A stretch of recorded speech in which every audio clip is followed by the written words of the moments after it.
Rendahnya pendidikan masyarakat juga menyebabkan mereka melakukan perbuatan-perbuatan yang bodoh. Salah memilih pemimpin juga salah menentukan jalan masa depan kita.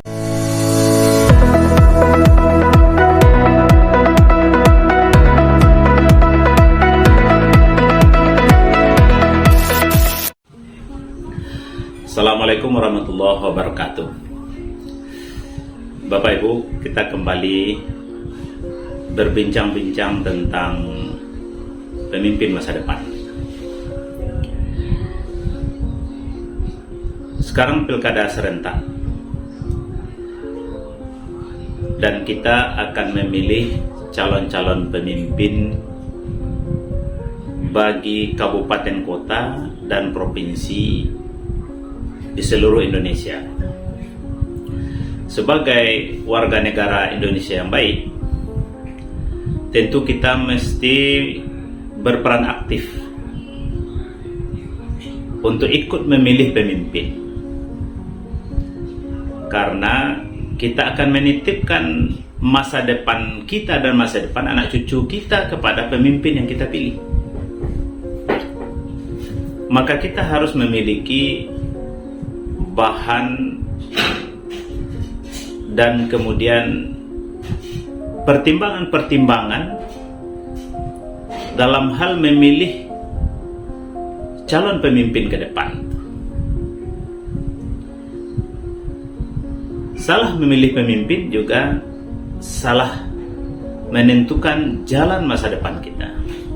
Kalau kita benar dalam memilih, maka kita juga tentu benar dalam menentukan masa depan, kehidupan dan anak cucu kita.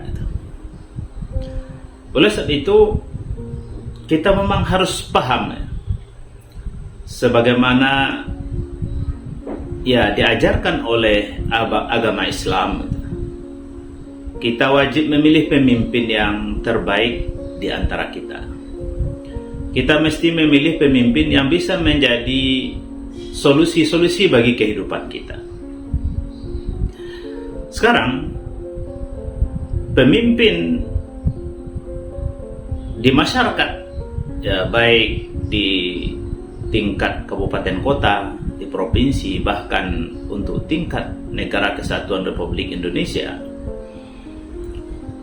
menghadapi persoalan-persoalan kepemimpinan yang mendasar. Pertama, kita lihat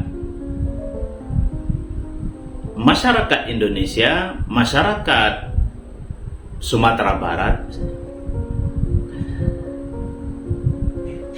masih banyak mereka yang jauh dari nilai-nilai keimanan, nilai-nilai agama, dan juga masih jauh dari pendidikan yang ideal.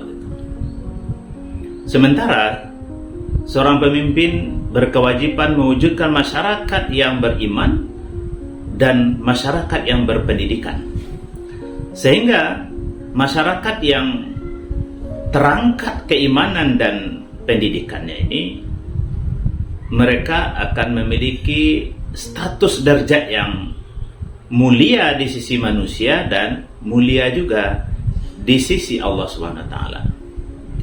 Yarfa'illahu alladhina amanu minkum wa utul ilma darajat, kata Allah. Sungguhnya Allah akan mengangkat derajat orang-orang yang beriman dan berilmu.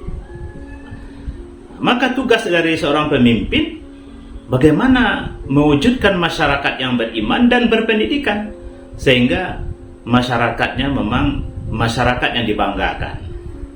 Tidak seperti sekarang, seperti yang kita alami dan kita lihat dalam kehidupan kita sehari-hari.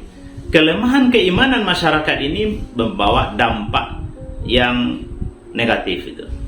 Rendahnya pendidikan masyarakat juga berdampak kepada banyak hal. Berdampak kepada rasa aman kehidupan di masyarakat karena banyaknya kejahatan, banyaknya kriminal, banyaknya tindakan-tindakan melanggar hukum. rendahnya pendidikan masyarakat juga menyebabkan mereka melakukan perbuatan-perbuatan yang bodoh. Bahkan kalau bahasa Al-Qur'annya, perbuatan-perbuatan jahiliyah gitu, yang menyebabkan mereka rendah dari sisi Allah dan di sisi manusia. Mereka melakukan perbuatan-perbuatan yang tidak produktif, melanggar hukum, dan kemudian merendahkan kehidupan sebagai manusia. Ini merupakan tugas pemimpin ke depan. Maka apabila kita memilih pemimpin, ya, dalam waktu dekat ini kita mesti memastikan dia punya kemampuan mewujudkan keimanan masyarakat yang lebih baik, dan kemudian bisa mewujudkan bagaimana pendidikan yang berkualitas dan lebih baik ke depan. Nah, ini kriteria pertama seorang pemimpin yang kita lirik untuk kita angkat menjadi orang yang akan kita ikuti, orang yang akan kita patuhi.